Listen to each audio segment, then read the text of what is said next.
Sekarang kita lihat contoh yang kedua. Kalau tadi yang dimintanya adalah interval untuk fungsi naik. Nah, contoh kedua ini Ibu coba memberi contoh untuk interval fungsi turun. Langkahnya masih sama seperti tadi. Pertama yang akan kita cari adalah turunan fungsinya dulu. Nah, tadi udah Ibu bilang mencari turunan fungsi itu tergantung fungsinya apa. Kalau tadi fungsinya hanya pangkat 3 biasa, sehingga kita mencarinya cukup dengan turunan biasa.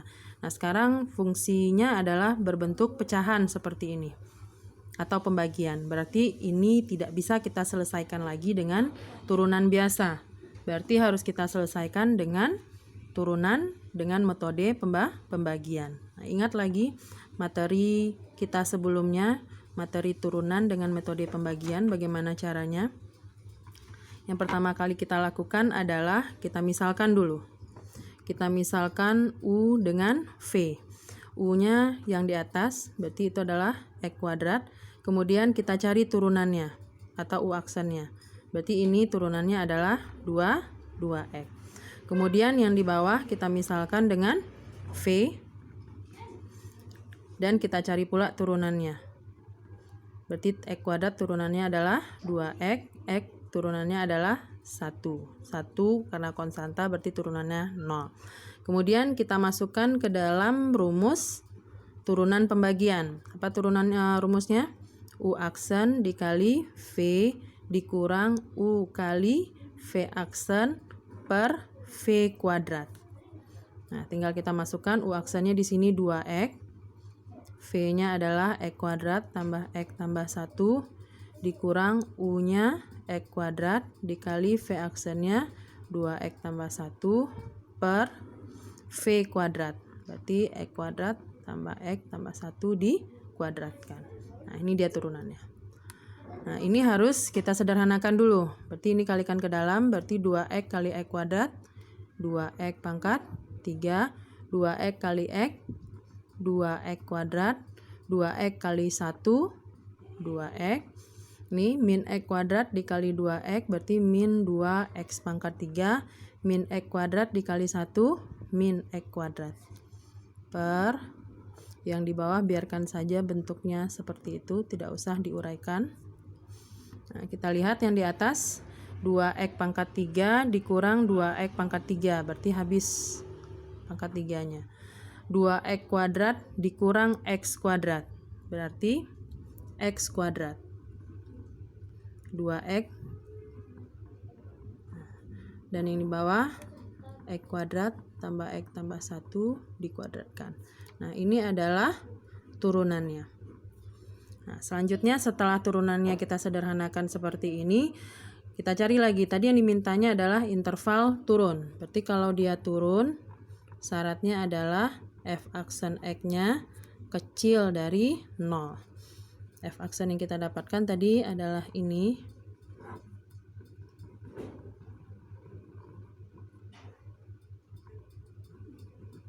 Nah, berarti bagaimana cara kita menyelesaikan ini? Kalau tadi pertidaksamaannya berbentuk pertidaksamaan kuadrat. Kalau ini pertidaksamaan kuadrat juga, tapi dalam bentuk pecahan. Berarti ini kategorinya adalah pertidaksamaan pecahan. Nah, ingat lagi bagaimana cara kita menyelesaikan pertidaksamaan pecahan.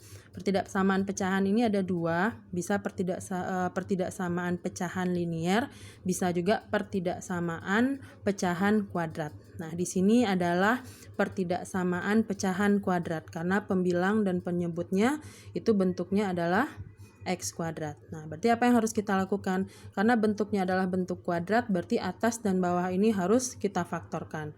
Nah, kita faktorkan yang di atas dulu. Yang di atas ini tidak ada C, berarti ini faktornya satu kurung cuman. Karena di sini sama-sama punya X, berarti X Ibu keluarkan. Berarti tinggal di dalam adalah X ditambah 2. Kemudian yang di bawah. Yang di bawah ini X kuadrat ditambah X ditambah 1. Jadi nanti sebelum kalian memfaktorkan, sebenarnya kalian periksa dulu nilai diskriminannya. Kenapa? Karena nanti ada pertidaksamaan yang tidak bisa difaktorkan walaupun bentuknya kuadrat. Misalnya ini, apakah X kuadrat tambah X tambah 1 bisa kita faktorkan? Tidak bisa. Kenapa? Karena tidak ada angka yang hasil kalinya 1 yang jumlahnya juga 1. Nah, untuk membuktikannya kita bisa periksa diskriminannya. Jadi sebenarnya sebelum kalian memfaktorkan, kalian harus periksa diskriminan sebenarnya dulu. Nah, B itu apa? B itu adalah variabel di sebelah X. Berarti di sini B-nya berapa? 1. 4 kali A. A itu adalah koefisien di sebelah X kuadrat. Berarti di sini juga adalah 1. Dan C-nya yang ini konstanta, 1 juga. Nah, dari sini kita lihat kalau diskriminannya atau nilai D-nya ini adalah negatif. Artinya apa?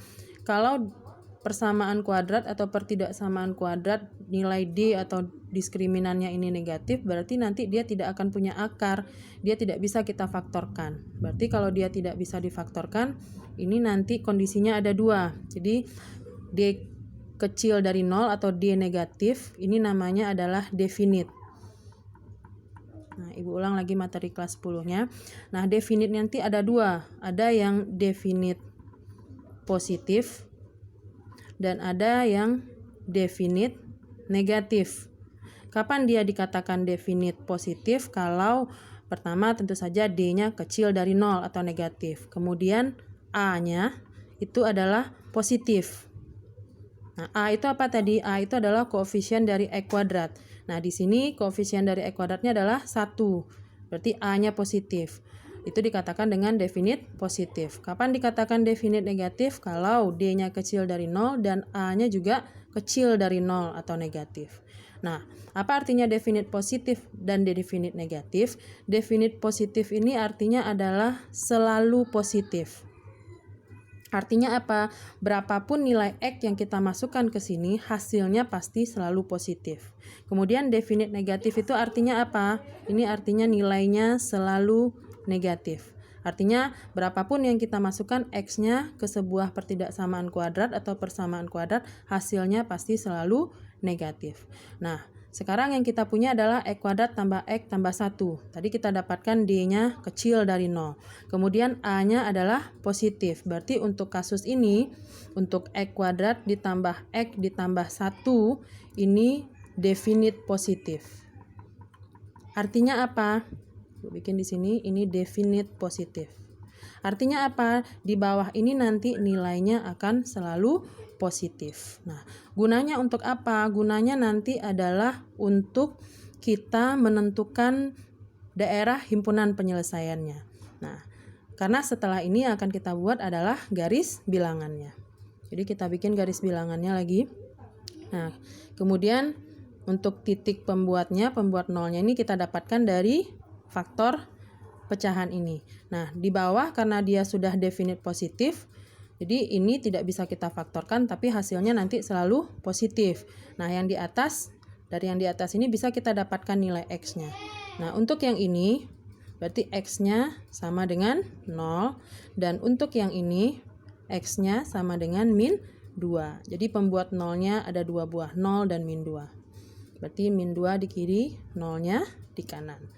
Nah, sama seperti tadi, setelah kita buat garis bilangan, yang kita lakukan adalah uji titiknya. Nah, tadi yang kita ambil biasanya adalah titiknya untuk X sama dengan 0. Nah, untuk kasus ini, kita tidak bisa lagi mengambil titik ujinya X sama dengan 0. Kenapa? Karena 0 itu menjadi titik pembuat fungsinya atau titik pembatasnya. Berarti 0 tidak bisa kita pakai. Jadi kita harus pakai angka yang lain. Mana angka yang paling mudah? 1 misalnya. Nah, sekarang Ibu ambil X sama dengan 1. Nah, X sama dengan 1 ini kita masukkan kemana? Kita masukkan ke pertidaksamaan kita. Ini boleh, yang ini juga boleh. Nah, kita masukkan ya. Kita hitung, karena dia 1 berarti harus kita hitung. Berarti ini 1 kuadrat, tambah 2 kali 1, per, nah yang di bawah. Yang di bawah ini kalau mau kita tukar X-nya dengan 1 juga boleh, tapi tadi karena dia sudah definite, berarti otomatis di bawah ini pasti nanti positif. Boleh kita uji, kita tukar X-nya dengan 1. 1 dikuadratkan, 1, tambah 1, 2, tambah 1, 3. Berarti 3 dikuadratkan, 9. Berarti ini 1 kuadrat tambah 2 dapatnya 3, 3/9. Berarti ini hasilnya positif. Artinya apa? Untuk X sama dengan 1, untuk daerah X yang sama dengan 1, daerahnya ini adalah daerah positif. Berarti 1 di mana? Di sini, di kanan. Berarti ini kita kasih lambang positif. Berarti ini apa? Negatif, karena dia selang-seling. Berarti ini positif. Selanjutnya, kita arsir daerah yang diminta. Tadi yang mau kita cari adalah fungsi turun. Fungsi turun syaratnya adalah kecil dari 0. Berarti kalau kecil dari 0 yang kita ambil adalah daerah yang negatif. Berarti kita arsir yang negatif. Jadi yang kita arsir adalah daerah yang kecil dari 0. Daerah yang kecil dari 0 itu adalah daerah negatif. Selesai pekerjaan kita, berarti jawabannya adalah interval X-nya. Interval X agar Fx-nya turun itu berada di mana? Berada di antara min 2 dengan 0. Berarti cara kita menjawabnya adalah min 2 kecil dari X kecil dari 0. Ini bacaannya adalah X besar dari min 2 dan X kecil dari 0.